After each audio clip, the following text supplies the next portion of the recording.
malik zaman wa ya imam al-makan wa ya imam bi amir rahman wa ya warisal kitab wa ya naiba rasulillahi sallallahu alaihi wasallam ya man min as-sama'i wal ardi aidatuhu ya man ahla waqtihi kulluhum aidatuhu ya man yunazzalu ghawthu bi da'watihi wa yudaru dar'u bi barakatihi wa rahmatullahi wa barakatuh. Al-Fatihah. A'udzu billahi minasyaitonir Alhamdulillahirabbil alamin arrahmanir rahim maliki yaumiddin iyyaka na'budu wa iyyaka nasta'in ihdinas mustaqim shiratal ladzina an'amta 'alaihim ghairil maghdubi 'alaihim waladdallin.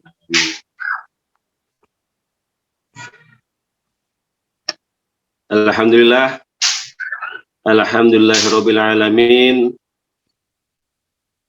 Allahumma shalli wa sallim ala sayyidina Muhammadin wa ala alihi wa sahbihi ajmain. Ilahi anta maksudi wa ridhaka matubi atini mahabbataka wa ma'rifatak. Yang saya hormati para alim ulama, khususnya para wakil talqin yang hadir pada siang hari ini, para ikhwan, para akhwat yang dimuliakan oleh Allah. Puji dan syukur kita kepada Allah karena alhamdulillah di tahun ini kita bisa melaksanakan ibadah saum. Pada tahun ini kita bisa bertemu kembali di Ramadan 1. Mudah-mudahan Ramadan tahun ini mengantarkan kita menjadi hamba yang istiqomah untuk melaksanakan, menjalankan, mengamalkan, melestarikan ajaran dan amaliyah yang luar biasa, warisan dari Nabi kita yang dilanjutkan oleh guru kita Pangresa Bahaos. Salawat dan salam semoga Allah limpah curahkan kepada Nabi kita Nabi Muhammad sallallahu alaihi wasallam. Semoga kita selalu istiqomah, selalu bisa melaksanakan apa yang dicontohkan oleh guru kita dari mulai bangun tidur sampai kita mau tidur lagi, dan mudah-mudahan itu adalah sesuatu yang nantinya akan menjadikan kita sebagai hamba yang bertakwa. Para hadirin, para ikhwan sekalian, pada siang hari ini mudah-mudahan kita semuanya dikuatkan fisik kita dari ibadah di siang hari, ibadah puasa di mana kita semuanya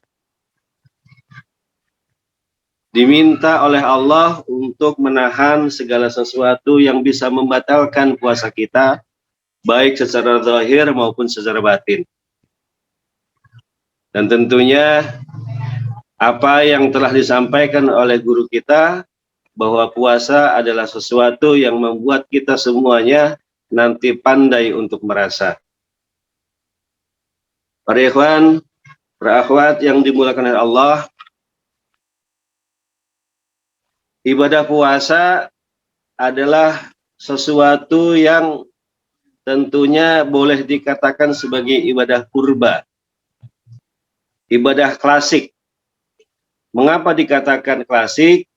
Hal ini Allah nyatakan dalam Al-Quran, surat Al-Baqarah ayat 183, dikatakan bahwa kutiba alaikumusiyam kama kutiba ala ladzina min qablikum la'allakum tattaqun. Bahwa yang namanya puasa itu adalah ibadah yang telah ditentukan. Kepada siapa? Kepada orang-orang yang beriman yang sebelum kamu dan kita semuanya. Siapakah sebelum kamu itu? Tentunya adalah umat sebelum Nabi Muhammad, di mana kemudian kita semuanya melanjutkan estafet ibadah ini. Artinya bahwa puasa itu adalah ibadah yang tentunya spesial. Mengapa dikatakan spesial? Karena Allah menjamin bahwa puasa ini urusannya hanya hamba dengan Allah saja. Allah yang akan menentukan, Allah yang akan memberikan pahalanya langsung kepada hamba yang menuruti perintahnya. bahwa Allah yang akan memberikan ganjaran. Allah yang akan memastikan apakah puasa ini diterima atau tidak. Apakah puasa kita selama 1 bulan penuh ini nanti itu akan mengantarkan kita kepada hamba-hamba yang bertakwa atau tidak. Sehingga diksi atau pilihan kata yang dipilih oleh Allah dalam surat Al-Baqarah ayat 183 ada kata la'ala. La'ala menurut para ahli adalah sesuatu yang akan diupayakan, bermakna mudah-mudahan, semoga. La'allakum tattaqun, semoga kita semuanya menjadi hamba-hamba yang bertakwa. Kata la'ala di sini mengharuskan kita untuk berikhtiar, untuk mengupayakan supaya puasa kita itu menjadi sempurna.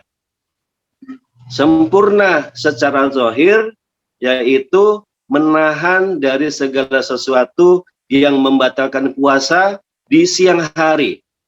Dari mulai terbitnya fajar sampai tenggelamnya matahari, kita wajib untuk menahan. Menahan dari segala sesuatu yang membatalkan.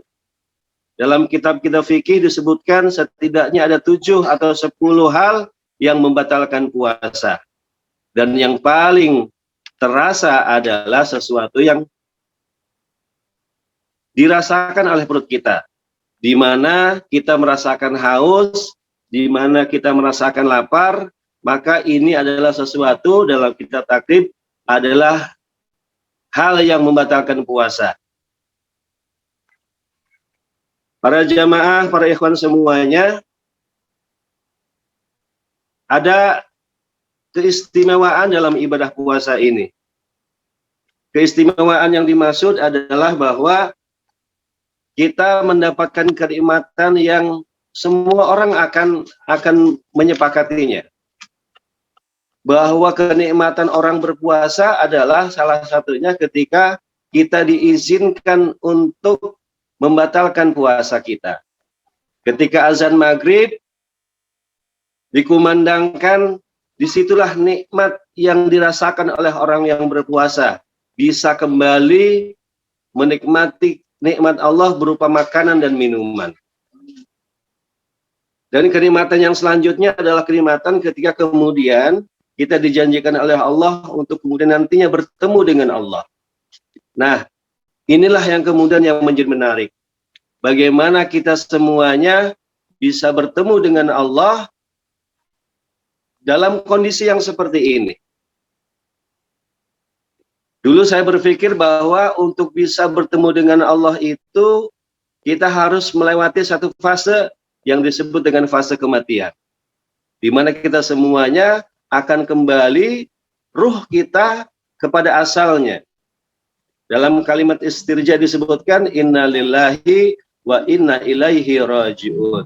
Bahwa kita semuanya adalah milik Allah dan nantinya akan kembali kepada Allah.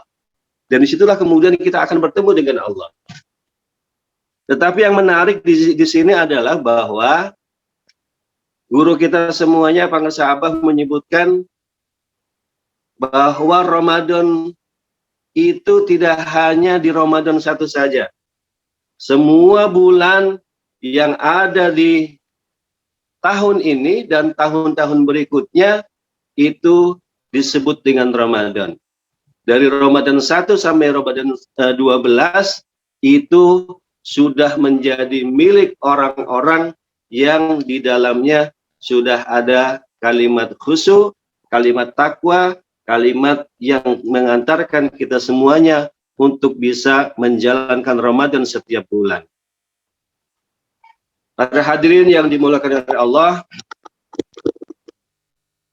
mudah-mudahan kita semuanya dijadikan oleh Allah melalui guru kita menjadi murid-murid yang selalu taat kepada guru. Apa yang kemudian perlu kita lakukan di bulan Ramadan ini?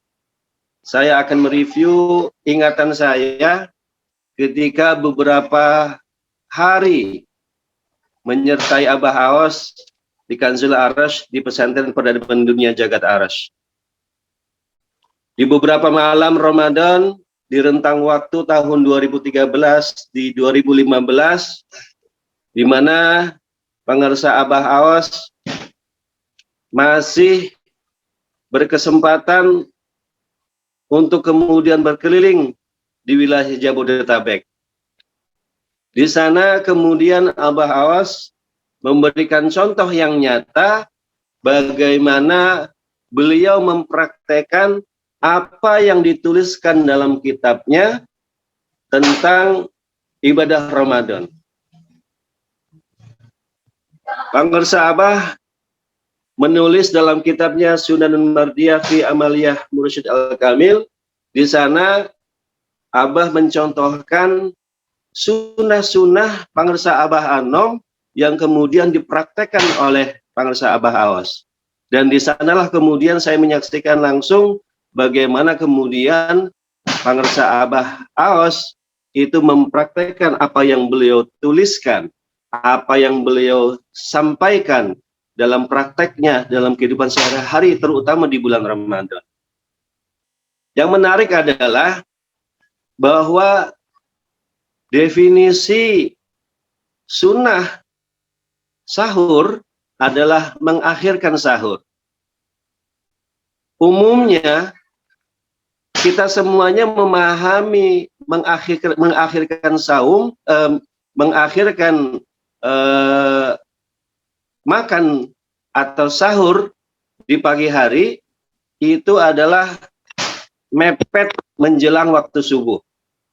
Setidaknya 30 menit sebelum azan subuh, itu disitulah kemudian kita baru bersahur.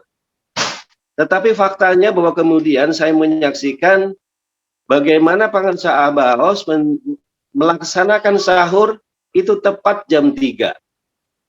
Jam 3 dini hari, pengarsa Abah Aos itu sudah melaksanakan makan sahur. Dan itulah yang kemudian kita ikuti beberapa hari kami menyertai beliau dalam rentang tahun 2013-2015.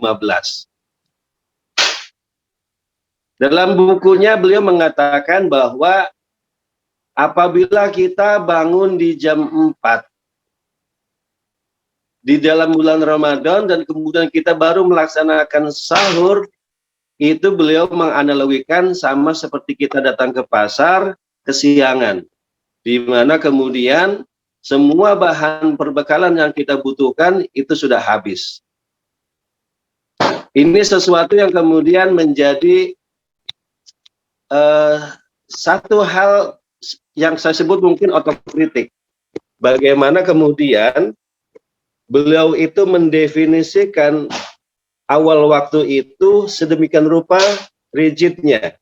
Beliau detail dan kemudian istiqomah untuk menetapkan sunnah yang ada dalam kitab beliau. Dan inilah yang kemudian menjadi catatan pribadi saya untuk kemudian bagaimana bisa istiqomah. Karena inilah yang menjadi bab terberat khususnya bagi kita semuanya murid-murid untuk bisa istiqomah dengan apa yang selalu diistiqomahkan oleh guru kita.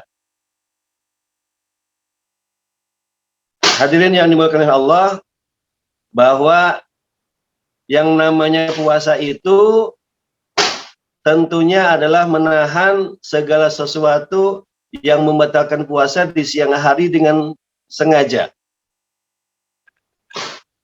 Yang paling lazim disebutkan yang membatalkan puasa adalah makan dan minum di siang hari.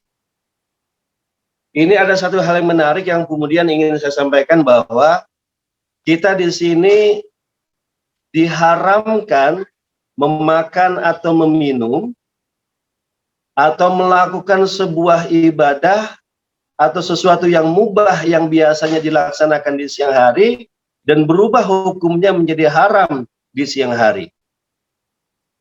Perbuatan-perbuatan yang dihalalkan di siang hari di selain bulan Ramadan, satu, itu kemudian haram hukumnya dilaksanakan di siang hari di Ramadan 1. Biasanya kita siang-siang begini makan dan minum dengan nikmatnya. Kita bisa menikmati minuman dingin, minuman panas di siang hari, dan kemudian tiba-tiba berubah menjadi haram hukumnya melaksanakan itu semuanya. Kita bisa bermesraan dengan pasangan kita masing-masing di siang hari, yang awalnya halal, tetapi menjadi haram hukumnya dilaksanakan di siang hari. Ini menandakan bahwa satu pengajaran yang luar biasa. Ada satu perintah yang dimana kita semuanya wajib mengikutinya. Sebagai sebuah riyadhah. Sesuatu yang dihalalkan di siang hari, tapi berubah menjadi hukumnya haram di siang hari, itu adalah sesuatu yang kemudian melatih nafsu kita. Melatih apa yang menjadi kelemahan terbesar manusia, yaitu nafsu. Di mana nafsu inilah yang kemudian menyebabkan derajat kita menjadi rendah di hadapan Allah. Bahkan bisa jadi rendah di hadapan manusia. Di sinilah kemudian kita di bawah bimbingan guru kita, supaya bisa melaksanakan ibadah ini, supaya kita bisa menahan nafsu kita dari sesuatu yang menyebabkan kita rendah di hadapan Allah dan rendah di hadapan manusia. Para hadirin, para ikhwan, para akhwat yang dimuliakan oleh Allah, kita semuanya bisa memahami bahwa pelajaran terpenting dari puasa ini adalah bahwa kita mempunyai satu tantangan yang luar biasa. Kita diminta oleh Allah untuk mengkonsumsi sesuatu yang halal saja. Untuk melaksanakan sesuatu yang itu dibolehkan oleh Allah saja. Selama sesuatu itu dilarang oleh Allah, maka ini hukumnya menjadi haram. Dan kita berdosa karenanya.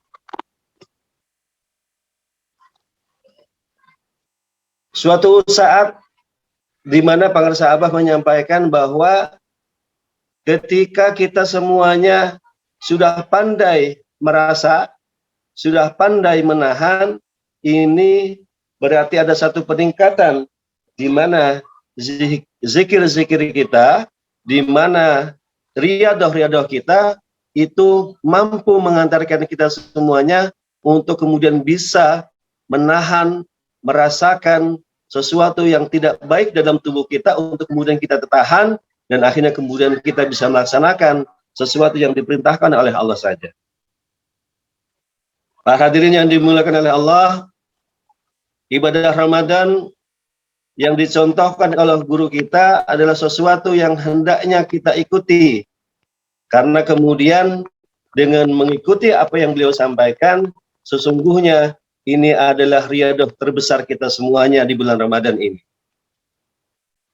Apa yang beliau sampaikan, apa yang beliau contohkan dalam tulisan, dalam ceramah-ceramahnya, dalam kesehariannya, itu adalah parameter yang nyata bagaimana kemudian kita semuanya itu bisa sampai kepada menjadi tujuan Ramadan, yaitu menjadi hamba-hamba yang bertakwa. La'allakum tattaqun.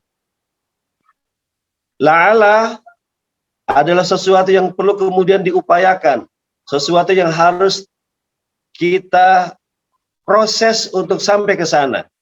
Dan proses-proses itu kita membutuhkan seorang guru untuk sampai kepada proses, untuk sampai kepada tujuan daripada ibadah Ramadan ini. Tidak hanya Ramadan sebenarnya, bahwa kemudian kita semuanya memahami ibadah-ibadah kita sebagai hamba itu tujuannya satu, yaitu supaya kita semuanya menjadi hamba yang bertakwa. Dan untuk sampai kepada takwa itu kita membutuhkan kalimat yang satu, kalimat takwa yang itu semuanya sudah ditanamkan kepada kita semuanya. Zikir zahar kita, zikir khafi kita adalah kalimat-kalimat yang mengantarkan kita semuanya sebagai riyadhah kita untuk menjadi hamba-hamba yang bertakwa. Para hadirin, ada satu hal yang kemudian perlu kita ingat, bahwa yang namanya murid itu selalu ikut dengan gurunya. Apa yang menjadi langkah gurunya, itulah yang kemudian seharusnya kita ikuti semuanya. Dan dengan demikian, mudah-mudahan di hari pertama bulan Ramadan 1 itu semuanya, kita nanti diantarkan oleh guru kita untuk menapaki hari kedua, menapaki hari ketiga, sampai menapaki 1 bulan penuh Ramadan 1 ini dengan sempurna, mencontoh, mengamalkan apa yang diamalkan oleh guru kita. Baik ibadah siangnya maupun ibadah yang dilaksanakan di malam hari.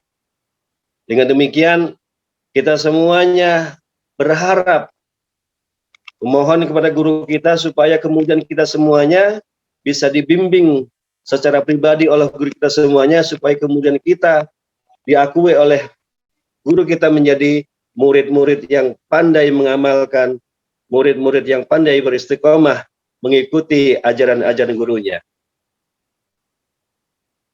Hadirin yang dimuliakan oleh Allah, tidak banyak yang ingin sampaikan, mudah-mudahan nanti bisa diberikan ceramah lanjutan yang disampaikan oleh guru kita. Di sini ada Pak Kiai Nur Fahim dari Surabaya, Wakil Talqin Pangkal Sabaos. Mudah-mudahan kita bisa mendapatkan pencerahan dari beliau. Dan dari saya, mohon maaf apabila ada kata yang tidak berkenan, ada kalimat yang tidak pantas. Mudah-mudahan bisa dimaafkan dan mudah-mudahan bermanfaat dari apa yang sudah disampaikan. Billahi taufiq wal hidayah. Assalamualaikum warahmatullahi wabarakatuh.